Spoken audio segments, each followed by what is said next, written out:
امام علیه السلام خلکو مانځ کې د خطبه کوي، د تقریر کوي چې ای خلکو ما خاندان نه یو چې موته علم عنایت شوی دی، ما خاندان نه یو چې موته حلم عنایت شوی دی. او دی هر یوه ټکي کې یو سمندر پټ دی، بېشکه یی چې موته حلم عنایت شوی دی، برداشت عنایت شوی دی. دا برداشت چا په مقابله کې دا ډېر عام لفظ دی. برداشت خو هر چې ته کافر وي، مشرک وي، یهودي وي، خو خاص کر کې دا الفاظ هغه یزیدیانو پر وو، هغه بني امیه پر وو چې تاسو کوم مو سره وکړو هغه په مقابله کې موږ کوم برداشت وکړو. بله یعنی پیغمبر نه وکړه، پیغمبر کومې طریقې سره دا مشرکان برداشت کو. دی بني امیه څه وکړو؟ جنگ بدر کې ورسره څه وکړو، نورو جنګونو کې ورسره څه وکړو، کومو طریقو سره دو پیغمبر ته اذیت ورسول، اما پیغمبر صبر نکار واخستو. بیا وره علی علیه السلام سره دو څه وکړو، 15 کاله خلافت یې ورنه غصب کو، او نور کوم اذیتونه ورته ویر کو، لکه څنګه ما بیان کو چې کومې طریقې سره امام علی علیه السلام صبر وکړو. بله د تاسو اذیتونه ورته مو برداشت وو. ای یزیده سترګې ما پټاوه په دې باندې چې تاسو کوم ظلمونه مو سره وکړو، خو دا د مو برداشت دی. تاسو کوم ظلمونه امام حسن علیه السلام سره وکړو، ورغه برداشت نه کار واخستو. تاسو کوم ظلمونه امام حسین علیه السلام سره وکړو، اور څومره کاله امام حسین علیه السلام دا ما بیا برداشت کو. هغه صلح چې کومه شوې وه هغه باندې خو ما بیا پیله ورځې نه خپې ایښې وې. او کوم ظلمونه بیا وکړو، د مولا چې کوم منونکي وو، د اهل بیتو کورني چې کوم پیروانو، چې کوم دغه محبانو، کومې طریقې سره شهید کړلو. عمرو ابن حمک شهیدی کو، حجر ابن عدی خپلو دوستانو اور بچیو سره شهید کړلو. اما دا مناظر ډېره سخته دی چې تا یو ګران ملګری تا نڅي، د تا محبان تا نڅي او تی کسې او ته صبر نه کار اخلې، او ته صبر نه کار اخلې. دا امام حسین علیه السلام صبر ته سترګې وغړوه، مدینې نه چې راوځي صبر نه کار اخلي. کله کربلا طرف ته کوم حرکت کوي هغه ساتین دا صبر نه کار اخلي. په کار خدا دی کنه چې مدینې والا خلک پرتی وي ټول مل کې دا خبره کړې وي چې چېته چې ته خو د پیغمبر نه مسې اندی. مدینې کې د رسول صحابه موجود وو،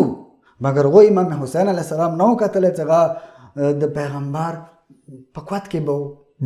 چې مونځ کولی دا به ورباندې وختلو. عام مدینې والا خلک تاسو په دې شي باندې ګواه نه یو چې کله آیا مباهله وه انده حسن و حسین مطلب د مباهله میدان ته وتلو، تاسو ونه کتلو ته هغه د رسول الله مسیح دی. تاسو څنګه دا امام حسین علیه السلام پرېږدولو چې دا مدینې نه لاړ شي؟ تاسو عبدالله ابن زبیر غو ولی ته خو تاسو تیار شو، د حنظله زوی سره همکاري ته خو تاسو تیار شو، اما د رسول الله مسیح ته تاسو تیار نه شولو. تاسو په کار دی دا تاسو په کار دی سینه ویلي وی چې نه مو سره دا د پیغمبر ګوهر موجود دی. دینه خو بڑکر چوگ دا د جنت د ځوانانو سردار دی. داسې ګوهر بیا موته نه میلاویږي. دا د علم خزینه دی، دا د سخاوت کور دی. دینه ښه سړی بیا موته نه میلاویږي، دینه بل عادل ترین کس بیا موته نه میلاویږي. څنګه مدینې والا خلکو ته پرېږدول. ولا دا لحظه امام حسین علیه السلام برداشت کې خلک خو کوفې والا خلکو باندې اعتراض کوي چې بې وفا و، اما مدینې والا خلک خو ته خو پاته وکړه غځې خو امام زندگی کړې وه وویلې دا پرېږدولو ورته نه وه پاته. په شپې نه دی وتلی څه په شپې وتلی، په ورځې وتلی دی، په ورځې ووتلو امام حسین علیه السلام ټولو سترګو په مخ کې. یعنی چې کله شپې دا راوختی و، ولید ملعون څخه د مدینې ګورنر و اور ماروان هم ورسره موجود و، بیعت یې ورنه وختلو او امام ورته ویلو چې زه بیعت په شپې نه کوم، سبا به فیصله کېږي خلکو منځ کې، سبا په ورځې. مروان بیا دا مشوره ویل کړې وه چې اوس اندا وخت که اوس د امام ووتو بیا به د په لاس نه راځي، که زه په ورځې ووتو امام و مدینې والا خلک خاموش. چا بیا امام پرېږدولو هغو سره بیا ورته بیا خپله سزا ورسته میلاو شوي دی لکه واقع حرا ورباندې وشوه ښه دا بیا مکې ته لاړو مکې والا خلق څومره وخت تیر کو امام علیه السلام امام خطبې ویرکې بالکل مغزي و خو څومره یعنی حرم سره خو څومره عشق و امامانو مغزي کې حرم کې به خطبې به ویر کولې اے مکې والا خلقو تاسو به څه چال وشو تاسو ویلې دا امام پرېږدولو امام چې خو سترګې غړی کوفې والا خلقو طرف نه یعنی که ځان څه وفا کړي د کوفې والا خلقو کړي دی غوره ووختو که ته د کربلا شهداو کې د کوم صحابه دي دا وخت سې 500 نه زیات کسان د کوفې والا دي خو بله خبره څه کوم بله شو یا ورنه لاړلو هغه د ماویا او دغه بچي او د بني امیه څه کوم پروپیګنډې وي دغه په سبب سره هغه نه لاړلو شیا نه ولاړ خو مجبوري کو وی ډر کو یا پیسو په ذریعه سره لالچ ورکو یا نورې هیلې او هات کانډې غوې استعمال کې صبر خو مولا په مدینه او په مکې کې کړی دی چې د دې کسانو بې وفایي ولیده د دې کسانو بېروخي او لاپروایي ولیده او مولا صبر وکړو بیا کسا دا صبر په خپل ځای باندې مکې والا صبر په خپل ځای باندې کوفې والا صبر په خپل ځای باندې کربلا کې د صبر یو عظیم ده بېشک ډېر عجیب مقام دی بېشک تا یو صحابي سي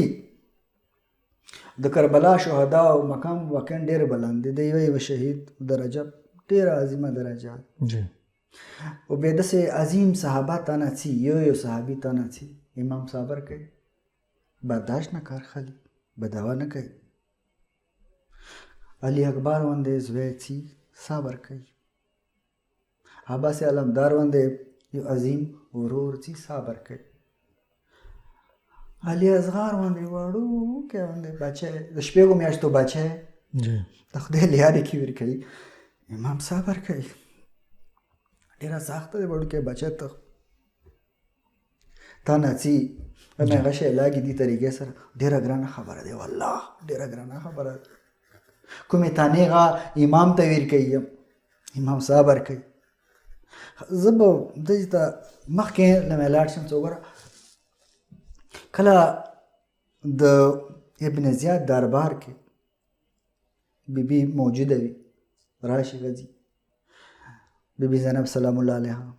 ورغه ورته کومې تانې ورکوي چې خدای څنګه تاسو سره وکړو کومې طریقې سره تاسو قتل کو او بیبي داسې کې یوه جمله یایي څه یعنې د معرفت نه ډکه جمله حلم نه ډکه جمله برداشت نه ډکه جمله چې کله ابن زیاد یې چې تاسو خو خدای قتل کو خدای تاسو سره څه وکړو اے ملعونه خدای مو سره نه کړي چې څه کړي هغه تا کړي ما رایتو الا جمیلا خدای نه خو سوای خوالي نه بل هیڅ هم نه دي کتلي د صبر عظیمه مرتبه خدای نه ګیلهمنده نه دی بیبي دا صبر یعنی امان از دل زینب بیبي باندې صبر نه کوي بیبي بچو کوي څه کومې طریقې سره هغه صبر کړی دی بیا د امام سجاد علیه السلام صبر اور برداشت ته راشم چې کله یزید خوب د خطبه مغزي کې غویر که څه مو ته خدای هیله مې نه یاد کړی دی یو هیله مې داسې کې وکسه کربلا میدان کې چې کله خیمو ته اور ولګېدو اور کومې طریقې سره هغه ورمنې دا کله چې کله خیمونه بار راوباستو هغه بیمار امام څه کله د منظر وکتو هغه منظر څه وړکي تار په تار دي ټول شونه هسې داسې پرته دي په خپل ځای باندې د بیبیانو سارو باندې هغه چادرې هم نشته امام حالات نور هم خراب شو څه کله بیبي زینب امام سجاد ته سترګې وغړولې ما ګرانه یاره تا خو د روح پرواز کوي تا ته خو د صبر ضرورت دی سفر ډېر ستر دی تا ته خو د کوفې سفر پاتې دی تا ته خو د شام دربارونه پاتې دي